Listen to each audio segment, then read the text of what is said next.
আসসালামু আলাইকুম ওয়া রাহমাতুল্লাহ। আপনাদের সাথে কথা বলছি প্রফেসর ডক্টর মোহাম্মদ মহিউদ্দিন উজ্জ্বল। যে টপিক নিয়ে কথা বলবো সেটা হচ্ছে একই ব্যক্তি কারো কাছে ভিলেন, কারো কাছে আবার কি হিরো।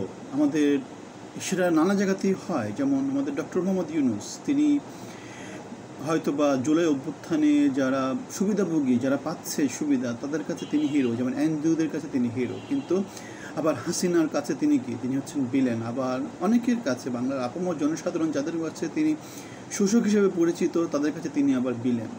আমরা দেখেছি একই ব্যক্তি নানা সময়ে, নানা রূপে, নানাভাবে আবির্ভূত হতে। কোনো লোককে 100% কেউ হয়তো বা তেমন করে গ্রহণযোগ্য না, যদি না তিনি মাদার তেরেসা হন, যদি না তিনি ধর্মপ্রচারক হন, যেখানে কোথাও কোনো অন্যায় অনাচার হতে দিবেন না, সাম্য অবস্থা প্রতিষ্ঠা করবেন। কিন্তু আমরা ডক্টর মোহাম্মদ ইউনূসের ক্ষেত্রে যেটা দেখি, তিনি তো ধর্মপ্রচারক না, তিনি বাংলাদেশের জনগণকে শোষণ করেছেন। তিনি গ্রামীণের এনজিওর মাধ্যমে অনেক চড়া সুদে বাংলাদেশের লোকজনদেরকে তিনি শোষণ করে তিনি তার সম্পদ অর্জন করেছেন, এবং সেটাকে ইউজ করে তিনি নোবেল পুরস্কার, নানা কিছু, তার যে এখন চারদিকে যে রমরম অবস্থা সেটা তিনি তৈরি করেছেন। আমরা বলেছিলাম ইতিমধ্যেই যে তিনি ইউনিভার্সিটির লাইসেন্স নিয়েছেন, আদম ব্যাপারের লাইসেন্স নিয়েছেন, তিনি তারপরে বিকাশের যে লাইসেন্সটা আছে যেরকম, ওরকম একটা লাইসেন্স নিয়েছেন। তিনি তার মামলা প্রত্যাহার করে নিয়েছেন, ট্যাক্স মওকুফ করে নিয়েছেন। সুতরাং তিনি হচ্ছেন গিয়ে বিশাল রকমের মানে বিশ্ব লেভেলের মহাজন যাকে বলা যায়। সুতরাং তার এই মহাজনী পাল্লায় পড়ে তিনি কারো কাছে হয়তো বা ডেফিনেটলি হিরো, অনেকের কাছে তিনি হয়তো বা আবার ভিলেন। কেননা তিনি সমাজে মাদার তেরেসার মতো সাম্য অবস্থা, মানবিক জিনিসপত্রগুলো তিনি প্রতিষ্ঠা করতে পারেন নাই।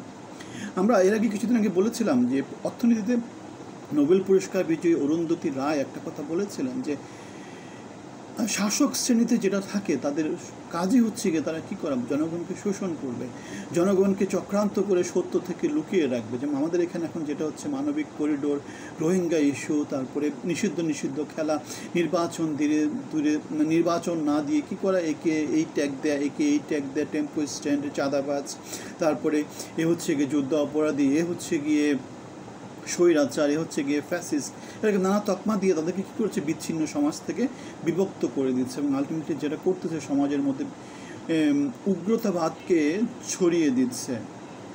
সুতরাং এই কাজগুলো শাসক শ্রেণী উদ্দেশ্য প্রণোদিতভাবে করে, যাতে আমাদের এই সমাজে, যেহেতু আমাদের বাংলাদেশটা যেহেতু অনুন্নত সমাজ, তৃতীয় বিশ্বের অনেক বেশি অনুন্নত একটা দেশ, এখানে অভাব আছে, অনটন আছে, এখানে চাকরি নাই, এখানে বেকারত্ব আছে, এখানে লোকজন চিকিৎসা পায় না, থাকার মতো একটা জায়গা পায় না, চিকিৎসার মতো ব্যবস্থা নাই, সব কিছু মিলায় এখানে সস্তা শ্রম দেয়, এখন সেখানে অন্যরকম চ্যালেঞ্জ মোকাবেলা করতে হচ্ছে।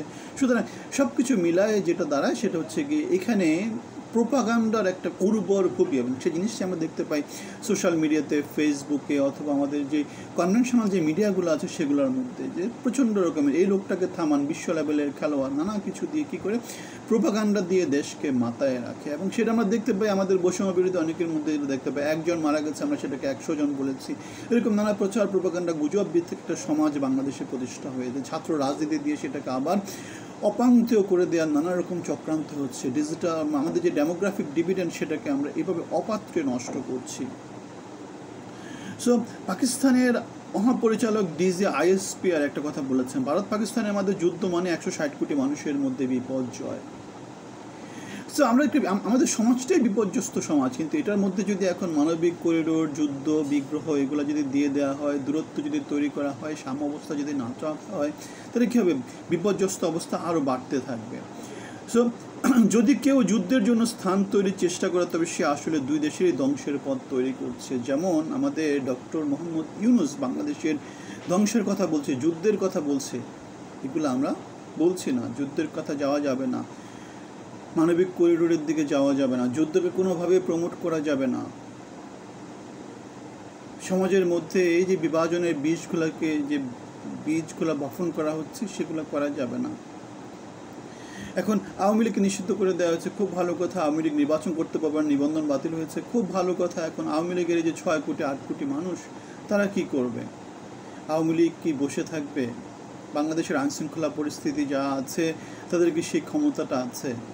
আওয়ামী লীগ যদি কার্যক্রম হাতে নেয়, আওয়ামী লীগ তো মানে সত্য বলতে হবে, সত্য না বললে হবে না। আওয়ামী লীগ হচ্ছে সবচেয়ে পুরনো দল, আওয়ামী লীগের এরকম ইতিহাস আছে, এরকম নানা কিছু তারা পার হয়ে কিন্তু তারা এখানে এসেছে।